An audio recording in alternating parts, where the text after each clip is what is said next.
स्वागत है आप सभी का शिव एकेडमी की चैनल पर वीडियो नंबर 143 में। हमारे प्रीवियस वीडियो नंबर 142 में हमने डिप्रिशिएशन का टॉपिक स्टार्ट किया है। डिप्रिशिएशन का मीनिंग समझा, उसके बाद उसकी कैरेक्टरिस्टिक्स को देखा और उसके ऑब्जेक्टिव यानी कि उसका इम्पोर्टेंस भी देखा। हमें ये तो पता चल गया है कि कोई ना कोई एसेट्स की जैसे जैसे टाइम जाता है, जैसे जैसे उसका यूज होता है तो उसकी वैल्यू डाउन होती है। बिजनेस में ही नहीं, हम अपने पर्सनल यूज के लिए भी जो कोई भी चीज वस्तु है, कोई इलेक्ट्रिक गैजेट्स, कोई व्हीकल्स जब हम खरीदते हैं तो जैसे उसका ईयर बाय ईयर पास होते हैं, उसके साथ उसका यूज होता है तो उसकी क्वालिटी, उसकी कैपेसिटी डाउन होने के कारण उसकी वैल्यू में डिक्रीज आता है, जिसे हम अकाउंटिंग की भाषा में डिप्रिशिएशन कहते हैं। आज के इस वीडियो में हम सीखेंगे मेथड्स ऑफ डिप्रिशिएशन, जिसमें आज हम पहली मेथड लेंगे स्ट्रेट लाइन मेथड, जिसको SLM भी कहते हैं। क्या है ये SLM? कोई भी मशीन मानो हमने 2 लाख रुपीज में परचेज की है और हम ऐसा मान के चलते हैं कि वो मशीन हमें 10 इयर्स तक प्रॉपरली काम देगा, यानी कि उस मशीन की यूजफुल लाइफ जो है वो 10 इयर्स की है। तो हम ऐसा कह सकते हैं कि हमारी जो कॉस्ट है 2 लाख, उसको हम 10 से डिवाइड करें, यानी कि 20,000 जो आता है वो हम पर ईयर उसका डिप्रिशिएशन काउंट करेंगे।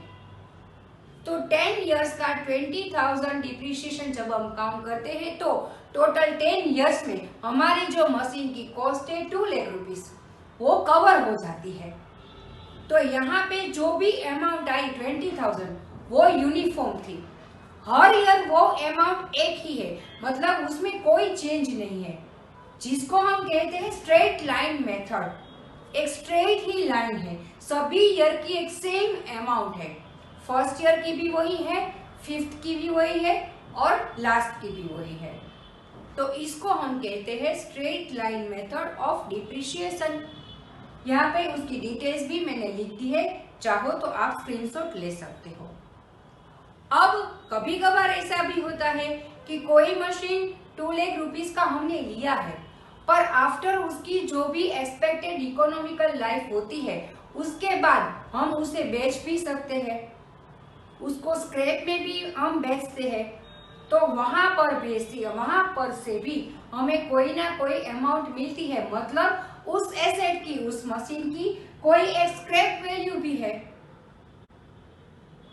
तो ऐसे जब कोई मशीन की स्क्रैप वैल्यू होती है तब हम उसका डिप्रिशिएशन कैसे तय करें, तब उसका रेट ऑफ डिप्रिशिएशन हम कैसे तय करें। तो यहाँ पे मैंने उसके रिलेटेड 2 फॉर्मूलाज दी है। फर्स्ट वन है अमाउंट ऑफ डिप्रिशिएशन। हम अमाउंट ऑफ डिप्रिशिएशन कैसे तय करेंगे, तो उसकी फॉर्मूला है कॉस्ट, जो भी हमारी एसेट की कॉस्ट है वो उसमें से माइनस करेंगे हम स्क्रैप वैल्यू, वो भी एस्टिमेटेड होगी, उसको डिवाइड करेंगे हम एक्सपेक्टेड यूजफुल लाइफ से। तो मान लीजिए हमारी जो भी मशीन है उसकी कॉस्ट है 2 लाख रुपीस, उसकी स्क्रैप वैल्यू है 20,000 रुपीस और उसकी जो एक्सपेक्टेड यूजफुल लाइफ हम काउंट कर रहे हैं वो है 9 इयर्स। तो जब इसको हम सिंप्लीफाई करेंगे तो हमारे पास अमाउंट आएगी 20,000, यानी कि स्ट्रेट लाइन मेथड को फॉलो करते हुए हमें हर year 20,000 rupees as a depreciation हमें काउंट करना है, उसको डेबिट करना है। अब उसका रेट हमें कैलकुलेट करना हो तो हम कैसे करें? Rate of depreciation is equal to amount of depreciation divide by total cost of asset multiply 100, यानी कि यहाँ पे हमें परसेंटेज निकालने हैं। तो ऐसा जब हम करेंगे तो हमारी अमाउंट ऑफ डिप्रिशिएशन जो आई 20,000 वो हम यहाँ पे लिखेंगे, उसके बाद हम लिखेंगे 2 lakh rupees total cost of asset multiply 100। अब इसको जब हम सिंप्लीफाई करते हैं तो हमारा रेट ऑफ डिप्रिशिएशन आता है 20%।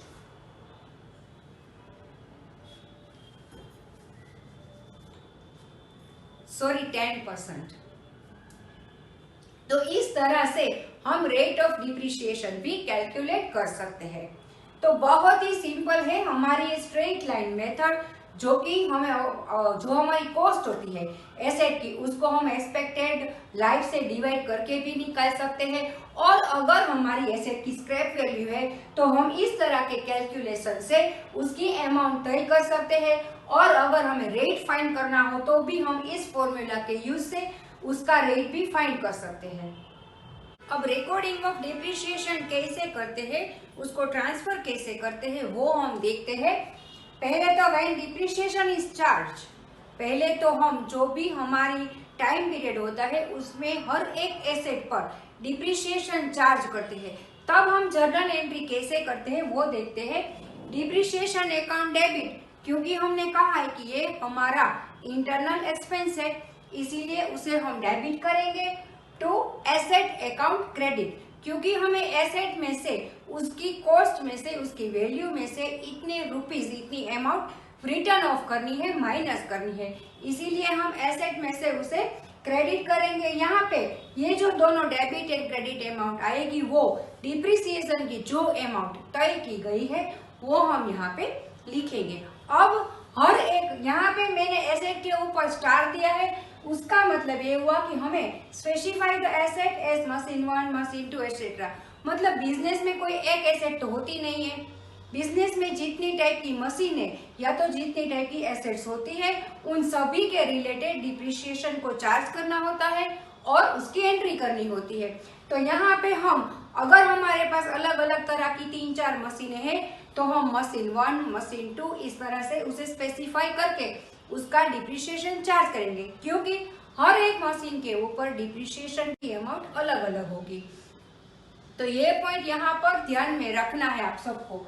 उसके बाद transferring to profit and loss account, जैसे कि हमने प्रीवियस वीडियो में कहा था कि ये हमारा इंटरनल एक्सपेंस है बट उसमें कैश इन्वॉल्व नहीं है, तो इसीलिए हम उसे प्रॉफिट एंड लॉस अकाउंट में डायरेक्टली ट्रांसफर करते हैं। तो अब हम उसकी एंट्री कैसे करते हैं, profit and loss account debit to depreciation account credit. अब डिप्रिशिएशन अकाउंट क्रेडिट तो हमने कर दिया, पर यहाँ पे हमें अमाउंट कितनी लिखनी है।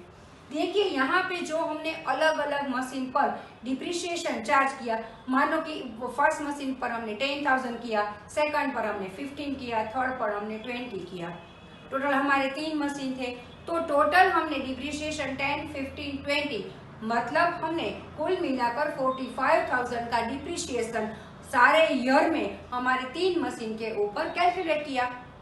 तो अब हमारे डिप्रिशिएशन के अकाउंट में टोटल होगी अमाउंट 45,000 की। तो अब हम यहाँ पे जो अमाउंट लिखेंगे वो लिखेंगे 45,000, क्योंकि डिप्रिशिएशन अकाउंट में सारे एसेट का डिप्रिसिएशन हम एक साथ जोड़ सकते हैं, इसीलिए तो ये बात खास ध्यान में रखनी है, depreciation total amount of depreciation of all assets.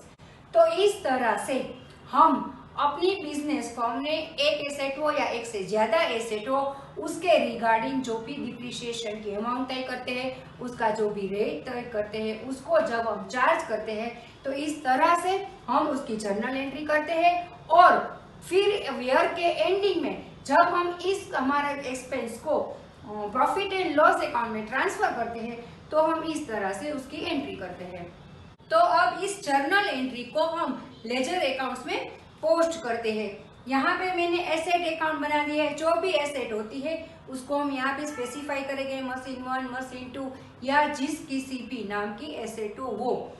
उसके बाद यहाँ पे जो अमाउंट मैंने डाली है टू बैंक अकाउंट, वो जिस डेट पर हमने उस मशीन को उस एसेट को परचेज किया है वो डेट हमें डालनी है। कैश से परचेज किया होगा तो यहाँ पे हम कैश अकाउंट लिखेंगे, बैंक से परचेज किया होगा तो हम बैंक अकाउंट लिखेंगे। यहाँ पे मैंने इमेजिनरी फिगर लिया है 1 लाख रुपीस, तो हमारे एसेट की जो कॉस्ट है वो है 1 लाख रुपीस। अब जब हम डिप्रिशिएशन जिस डेट को चार्ज करेंगे उस यहाँ पे उस डेट का मेंशन करेंगे और यहाँ पे लिखेंगे बाय डिप्रिशिएशन अकाउंट, जो हमने इमेजिन किया है 10,000। तो अब ईयर की आखिर में जब हम इस अकाउंट को, इस लेजर अकाउंट को बैलेंस करेंगे, क्लोज करेंगे, तब हमें पता चलता है कि हमारी कॉस्ट 1 लाख थी, जिसमें से हमने 10,000 एज डिप्रिशिएशन डिडक्ट किया। तो अब हमारी जो ये एसेट है उसकी कॉस्ट, उसकी बैलेंस हो जाती है 90,000। तो उसको अब हम आगे ले जाएंगे। उसके बाद डिप्रिसिएशन का अकाउंट होता है, वहां पर हम एसेट अकाउंट को डेबिट करेंगे 10,000 के, जो कि हमने यहाँ पे किया है। अब जब ईयर की आखिर में इस अकाउंट को हमें क्लोज करना है, यानी कि हमें बैलेंस निकालनी है या ट्रांसफर करनी होती है, तो जो बैलेंस हमारी 10,000 आई उसे हम प्रॉफिट एंड लॉस अकाउंट में ट्रांसफर कर देंगे। उसके बाद प्रॉफिट एंड लॉस अकाउंट में हम इसकी एंट्री 10,000 डिप्रिसिएशन के नाम से हम डेबिट करेंगे। और अब जब हम बैलेंस शीट बनाएंगे तो पिछले ईयर की प्रीवियस ईयर की बैलेंस शीट में या तो हमने जिस डेट पर ये एसेट को खरीदा है उस ईयर की बैलेंस शीट में इस एसेट की कॉस्ट होगी 1 लाख रुपीस, जो अब तो नहीं है। इसीलिए हमें बैलेंस शीट में एसेट वाली साइड पर उस एसेट का नाम लिखना है और उसकी प्रीवियस कॉस्ट जो है 1 लाख रुपीस वो डाली है, जिसमें से हमें डिप्रिसिएशन माइनस करना है। और अब इस ईयर की इस एसेट की जो बुक वैल्यू आती है 90,000, उसे हमें बैलेंस शीट में मेंशन करना है। तो इस तरह से किसी भी बिजनेस फॉर्म में डिप्रिसिएशन रिलेटेड कैलकुलेशन होता है और जर्नल में और लेजर में उसकी एंट्रीज की जाती है। आज के इस वीडियो में बस इतना ही। नेक्स्ट वीडियो नंबर हमारा 144 होगा, जिसमें हम एक दो एग्जाम्पल लेंगे और इस टॉपिक को अच्छी तरह से समझेंगे। तब तक stay tuned with Shiv Academy. Thank you.